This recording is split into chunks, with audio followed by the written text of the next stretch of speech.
Dicken q los amores no muren de un golpe, sino de piquegas palabras q, gota a gota, erosionan lo q paresha inquebrantable. Nadie se da cuenta del momento exacto en que el carico se convierte en costumbre, en y cuando la voz que antes calmaba empieza a doler. Todo empieza con una frase que parece inocente, con un tono disfrazado de broma, con una palabra lanzada sin pensar. Pero las palabras nunca son solo aire. Se cuidan, nido en los rincones del alma don la confianza dorm.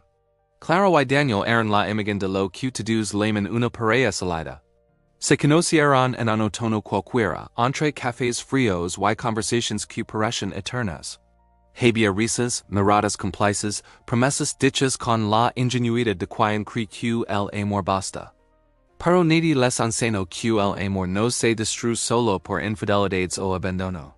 A veces se apaga con simples palabras, pronunciadas con indiferencia, dichas en el momento justo para herir sin parecerlo. El primer golpe fue pequeño. Una noche, mientras Clara hablaba emocionada sobre su nuevo proyecto, Daniel, distraído con su teléfono, murmuró: "Hablas demasiado, ¿no te cansas nunca?" Ella rió. Pensó que era una broma. Pero algo en su pecho se encogió. No respondió, aunque dentro de ella algo se fracturó imperceptiblemente. Una parte diminuta, casi invisible, que empezó a asociar su entusiasmo con molestia. Desde entonces, cada vez que tenía algo que contar, dudaba. Las palabras se le quedaban en la garganta. Era el primer ladrillo en un muro, que se levantaría sin que ninguno de los dos lo notara. Los días siguieron normales. La rutina, el trabajo, las salidas con amigos. Pero había un tono nuevo en las conversations. Un tono que no gritaba, pero desgastaba. Daniel empezó a corregir cosas pequeñas, como si su carico ahora viniera acompañado de un juicio silencioso. No te pongas eso, te ves cansada, otra vez cantas dramas. No exageres, no es para tanto. Cada frase dejaba una marca, y Clara, sin saber por qué, comenzó a sentirse cada vez más pequeñas letras. No lo decía, claro. No quería parecer sensible. Había aprendido que las mujeres emocionales cansan, que los hombres valoran la calma. Así que sonreía, calaba y se tragaba cada palabra que hubiera querido decir. Daniel, por su parte, tampoco era un villano. No se levantaba con la intención de herir. Simplemente hablaba sin pensar, creyendo que la franqueza era virtud, que la confianza permitía decir cualquier cosa sin consecuencias. Pero la sinceridad sin empacha no es honestidad, es descuido. Y el descuido, cuando se repite, se vuelve violencia invisible. Clara empezó a tener insomnio. No por peleas sino por silencios.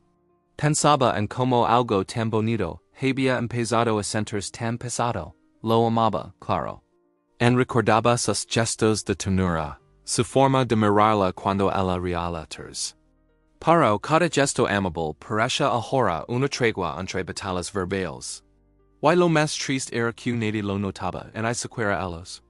Porque las relaciones no se rompen el día que alguien grita basta.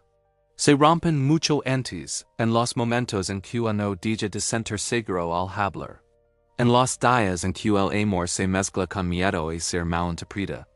En los silencios donde uno empieza a medir cada palabra para evitar una nueva herida. Una noche, Clara se miró al espejo y apenas se reconoció. No físicamente, sino emocionalmente.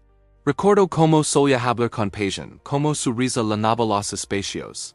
Ahora hablaba en voz baja, como si pidiera permiso para existir. Y to do, absolutamente to do, comenzó con una simple frase: hablas demasiado. Pero nadie lo ve venir. Nadie cree que una palabra puede matar en amor. Y sin embargo, lo es. Lentamente, con la precisión de algo que no necesita violencia para destruir. Es fue el principio. El comienzo invisible de la herida. Con el paso de los meses, Clara comenzó a hablar menos. No porque no tuviera nada que decir, sino por cada palabra que pronunciaba parecía encontrar una pérdida. Había aprendido a leer los gestos de Daniel como si fueran advertencias. Un leve movimiento de cejas, una mirada que se desviaba, un suspiro. Señales de que lo que ella decía no importaba tanto como creía letras. Así, poco a poco, su voz se volvió un eco apagado de lo que alguna vez fue. Daniel, en cambio, sentía que algo se había enfriado entre ellos. No sabía explicarlo. A veces pensaba que Clara ya no era la misma. Que se había vuelto más distante, más reservada. Antes eras más alegre. La dicha letters. Pero no se preguntaba que parte de él había apagado y se alegrales.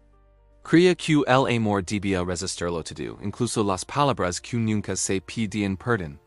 Una tarde, mientras almorzaban, Daniel soltó sin pensar. Últimamente estás muy seria.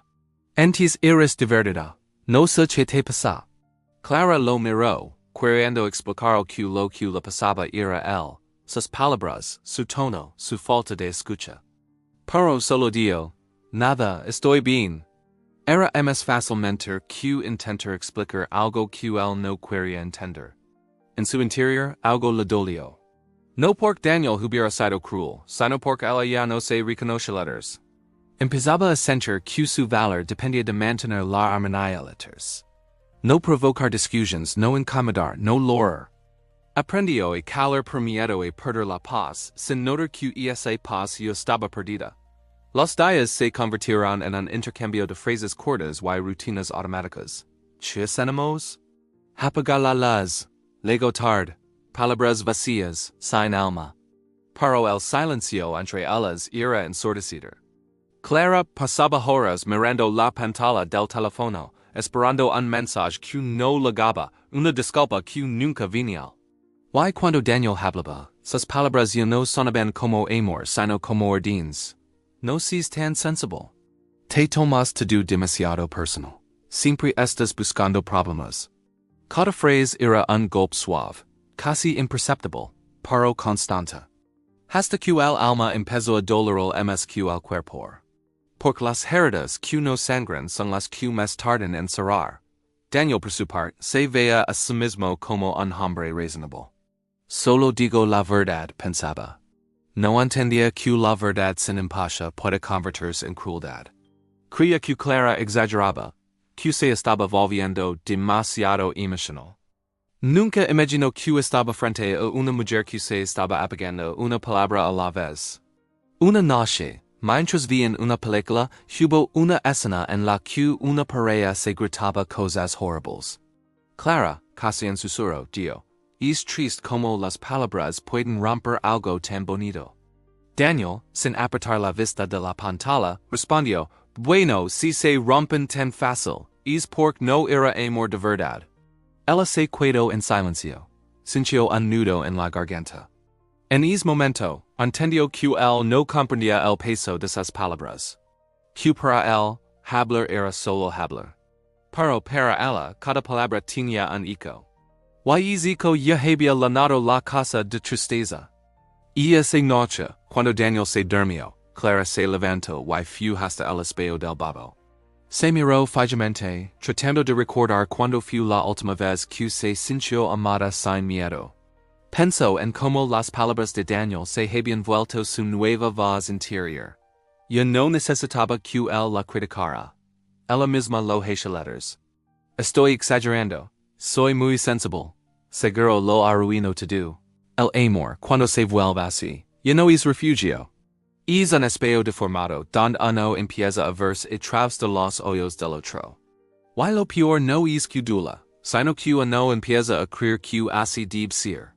El silencio entre ellos crece, y con él, la distancia. Pero a diferencia de las peleas, el silencio no avisa. No grita, no rompe pleitos. Solo se instala poco a poco hasta llenar todos los espacios. Y así, sin saberlo, Clara y Daniel comenzaron a vivir juntos pero separados. Unidos por la costumbre, pero divididos por lo que nunca se dijeron. Y por las palabras que se dijeron, pero nunca repararon. Porque el amor no muere por falta de pasión. Muere cuando uno deja de sentir seguro al hablar. Y es fue el segundo paso en la lenta queda, el nacimiento de las gritas del silencio. Con el tiempo, las discusiones entre Clara y Daniel se volvieron una rutina más. Ya no eran explosivas ni dramáticas, como al principio. eran frías, silenciosas, con palabras medidas y miradas que hieren msq los gritos. Habían aprendido a discutir sin elevar la voz, pero no sin lastimarse. Porque a veces, el tono tranquilo puede esconder más violencia que el ruido. Una noche de invierno, mientras cenaban, Daniel mencionó algo que parecía inofensivo. Debería ser más comprensiva. Trabajo mucho. No tengo cabeza para los dramas. Clara soltó los cubiertos lentamente. No era la primera vez que él decía algo así, pero esa vez sintió un cansancio distinto, profundo, como si algo dentro de ella se rindiera. ¿Mis dramas? Repitió con voz baja. Clara, siempre estás molesta por algo. Si no es por mí, es por el trabajo, por tu familia. Nunca estás tranquila. El silencio se apoderó del comedor. Clara lo miró largo rato. Quiso decir que ella no buscaba pelear, que solo quería sentirse vista. Pero ya no tenía fuerzas para explicarse. Había entendido que en esa relación las palabras no servían para comunicarse, sino para defenderse. Y ella ya no tenía ganas de pelear por ser entendida. Pasaron unos minutos, y Daniel, al notar su silencio, dio con un tono forzado. Perdón, no quise decirlo así. Pero Clara no respondió. Las disculpas ya no curaban. Porque una disculpa sin cambio es solo una pausa antes del siguiente golpe. A veces Daniel intentaba ser caricoso. Le compraba flores, le decía que la amaba, pero esas palabras llegaban vacías como si no tuvieran peso. Clara sonreía por educación, pero por dentro sentía que cada te amo venía acompañado del eco de una herida vieja. El amor se había convertido en una rutina mecánica, un intento desesperado por mantener viva una llama que ya no daba calor. Una noche, Clara recordó la primera vez que Daniel la hizo reír. Era verano, y se habían mojado con una tormenta inesperada. Él la abrazó empapado, y ella no pudo dejar de reír. Esa imagen la vino a la mente mientras escuchaba como él criticaba su forma de ver la vida. Chironía, pensó. Como alguien que te hizo reír una vez puede ser la razón por la que ya no sonríes. Los días se mezclaban entre gestos automáticos y conversaciones vacías. Daniel no era un mal hombre, no la engañaba, no la agredía letters. Pero había algo peor que eso, la indiferencia disfrazada de normalidad. Y la sensación de estar acompañada y sola al mismo tiempo. Clara empezó a escribir en un cuaderno lo que no podía decir en voz alta. Frases sueltas, pensamientos quebrados, hoy me hablo sin mirarme. Me pidió perdón pero no escuchó lo que dolías. Creo que ya no lo amo. O tal vez me canse de amar sola. Era su manera de no desaparecer del todo. De recordarse que todavía tenía una voz, aunque nadie la escuchara. Daniel, por otro lado, seguía creyendo que todo estaba bajo control. Solo estamos pasando una mala racha, se dice letters. No entendía que el amor no muere en onda, sino en mil pequeños descuidos. En cada vez que eliges tener razón en lugar de escoger. En cada palabra que lanzas sin pensar, confiando en que el otro la soportará, como siempre. Una tarde, Clara llegó del trabajo y encontró a Daniel viendo televisión. Le dijo que se sentía cansada, que quería hablar. Él, sin apartar la vista de la pantalla, respondió, ¿Podemos hablar después? Estoy viendo esto. Y ese fue la frase que celó algo en su interior. No fue un insulto ni una pelea. Fue una simple frase cotidiana, pero cargada de una verdad devastadora. Ya no había espacio para ella en su vida. Y esa noche, cuando él dormía, Clara se levantó y volvió a escribir en su cuaderno. Hoy entendí que no hace falta un adiós para que algo termine. Y así fue. Desde ese momento comenzó a aliarse sin hacer ruido. No por orgullo, ni por rencor. Sino por comprendió que quedarse era una forma lenta de desaparecer. Daniel notó el cambio, pero no supo cómo detenerlo. La abrazaba, la besaba, pero era como intentar revivir un cuerpo sin alma. Las palabras que antes la enamoraban ya no tenían poder, porque detrás de ellas había demasiadas promesas rotas. Y así, sin gritos, sin rupturas escandalosas, su amor empezó a morir en silencio. Una palabra mal dicha. Una disculpa vexaliters. Una conversation pospuesta. Pequegas gritas q unidas rompieron to do lo q alguna vez fu amor. Porque al final nunca liga con un portazo, liga con un suspiro, con una última mirada sin emoción. Y con la certeza amarga de que ya no queda nada por decir. Las mañanas en casa de Clara y Daniel se habían vuelto silenciosas. Ya no se escuchaban los buenos días somnolentos en el sonido de las risas mientras compartían el café. Solo el ruido distante de los cubiertos, el crujir del pan, y dos personas que ya no sabían cómo hablar sin romperse un poco más. El amor entre ellos se había convertido en una especie de niebla. Ana estaba allí, pero no se veía con claridad. Y en esa niebla, cada palabra mal usada se volvía una sombra. ¿Todo bien? Preguntó Daniel una mañana, casi por costumbre. Todo bien, respondió Clara sin mirarlo. Era mentira. Ninguno de los dos creía en esa respuesta, pero ninguno se atrevía a preguntar más. Por cuando se deja de hablar con el corazón, cada conversación se convierte en un campo minado. Clara pasaba más tiempo fuera de casa. Caminaba sin rumbo después del trabajo, como si buscara en las calles lo que había perdido dentro de su hogar. A veces se sentaba en un banco y observaba a las parejas que caminaban de la mano. Algunas discutían, otras rían, pero todas parecían vivas. Ella, en cambio, se sentía como una espectadora de su propia vida, atrapada entre el recuerdo de lo que fue y el miedo de lo que venía. Daniel, por su parte, notaba la distancia, pero no sabía cómo cortarla. Creía que el amor se medía en gestos grandes, regalos, viajes, promesas. No entendía que el amor, a veces, solo necesitaba atención, una palabra correcta, un te escucho dicho a tiempo. Cuando intentaba acercarse, Clara se mostraba frialeras. Cuando él se aliaba, ella lo observaba con tristeza. Ambos estaban cansados, pero ninguno quería ser el que soltara primero. Una noche, mientras cenaban, Clara rompió el silencio. ¿Alguna vez te has preguntado cuando dejamos de hablarnos de verdad? Daniel la miró confundido. ¿De qué hablas? Si habamos todos los días. No, Daniel. Decir palabras no es lo mismo que hablar. El suspiro. Incómodo. Siempre estás buscando problemas donde no los hay. Y esa frase fue como un golpe. No porque fuera agresiva, sino porque resumía todo lo que ella había sentido durante meses. Su dolor era invisible para él. Clara dejó el plato a medio comer y se levantó. No es buscar problemas, Daniel. Es querer entender por qué ya no nos escuchamos. Exageras, dijo él, sin levantar la mirada del teléfono. Y así con esa palabra exageras, se cerró otra puerta entre ellos, y esa noche Clara no durmió. Se quedó mirando el techo, recordando todas las veces que había calado para evitar discusiones. Las veces que tragó sus emociones con tal de no parecer difícil. Cada silencio suyo había sido una renuncia.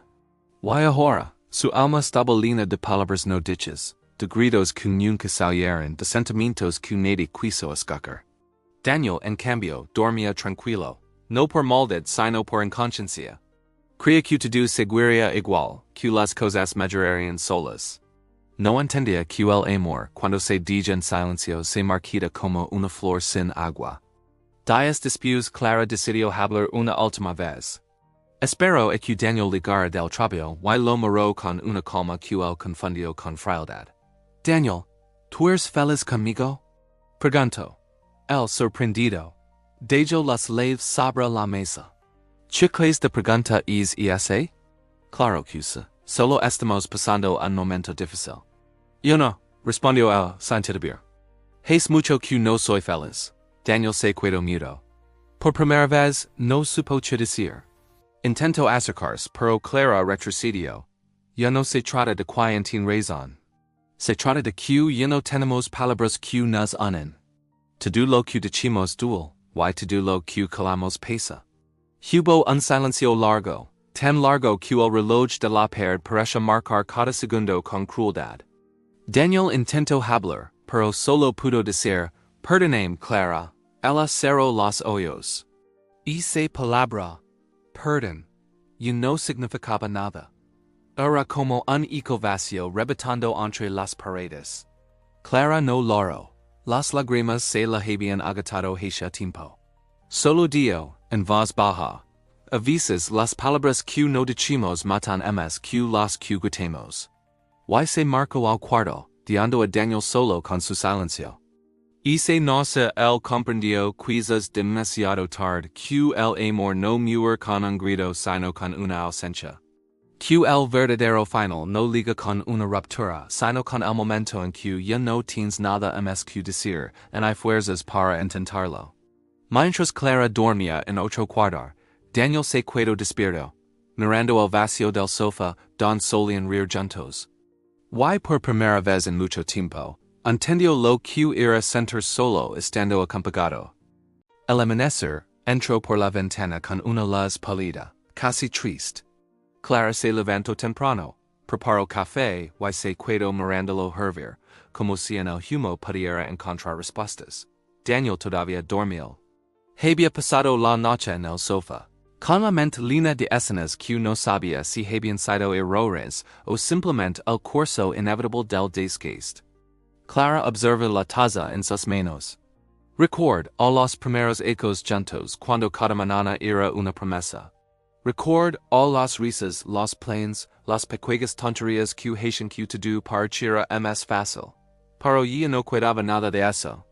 Solo recuerdos que pesaban como piedras, y una sensación constante de pérdida. Daniel se despertó con el cuerpo tenso y la garganta seca.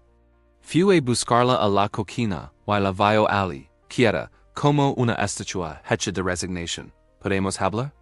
Preguntó él, con voz baja. Clara asintió, pero sin mirarla. Hablar discutir no.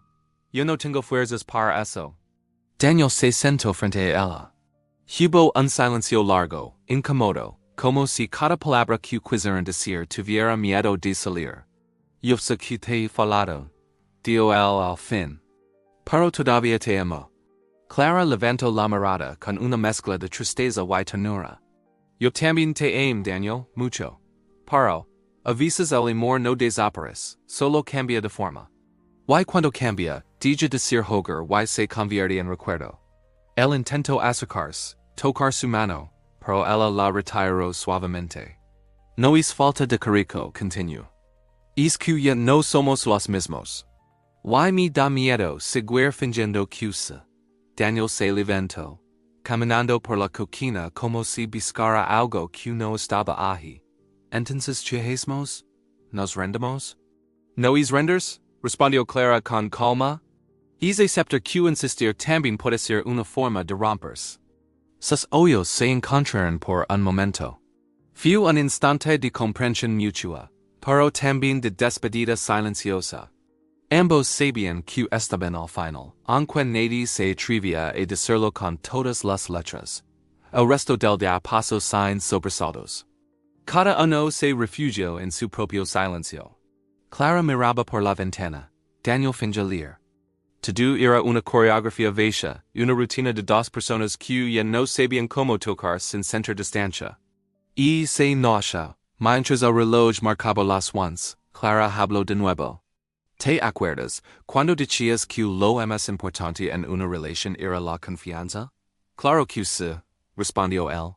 Lo sigo creyendo. Entonces entiendo esto. Yo no confío en que podamos ser felices juntos. Daniel cerró los ojos.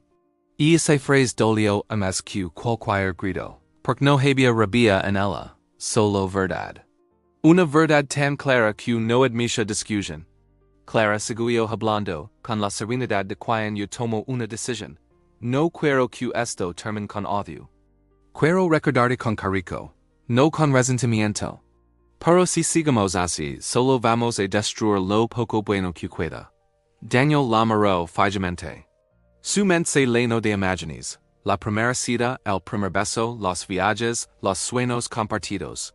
Todo pasaba como un flash lento. Y por primera vez entendió que el amor cuando no se cuida, se devana sin ruido.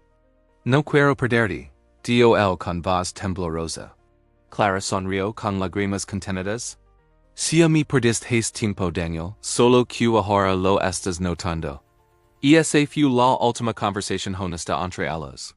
Después vino el silencio, los días grises, los objetos divididos, las despedidas disfrazadas de cortesía. Clara empacó pocas cosas, ropa, libros, una fotografía que todavía dolía mirar. Dejó el resto atrás, como quien deja una parte de sí misma en un lugar que ya no le pertenece. Daniel no la detuvo. No porque no quisiera, sino porque entendió que el amor no se sostiene a la fuerza. La vio marchar con una calma insoportable, como si cada paso de ella borrara un fragmento de su historia. Cuando la puerta se cerró, el silencio fue absoluto. Daniel se sentó en el sofá, y sintió el peso del vacío. Todo lo que alguna vez fue, ya no existe letters. El amor no había muerto en una pelea en una traición. Había muerto, lentamente, palabra por palabra, hasta convertirse en un recuerdo que dolía demasiado para revivirlo, y demasiado hermoso para olvidar. Y esa noche, Daniel comprendió que el amor no se pierde de golpe. Se apaga en silencio como una vela que arde hasta el final, dejando solo el olor del humo y la huella de una luz que alguna vez fue hogar. Pasaron meses. El tiempo, con su manera discreta de sanar y herir al mismo tiempo, había hecho su trabajo. Daniel seguía viviendo en el mismo apartamento, pero nada era igual. Las paredes parecían más grandes, el eco más profundo, el silencio más denso. El lugar que una vez vibró con risas ahora era un santuario de recuerdos. Cada mañana se preparaba el café como lo hacía Clara, solo para sentirla cerca por unos segundos. A veces hablaba en voz alta, como si ella pudiera oírlo. Pero lo que respondía no era su voz, sino la suya propia. Repitiendo las frases que la habían herido, las palabras que había lanzado sin pensar. Siempre exageras, estás loca. Yo no tengo la culpa de cómo te sientes. Y entonces comprendió. El amor no se destruye por grandes tragedias. Se destruye por pequeñas frases dichas con indiferencia, por silencios que pesan más que los gritos, por la costumbre de hablar sin escacar. Clara, por su parte, había encontrado calma.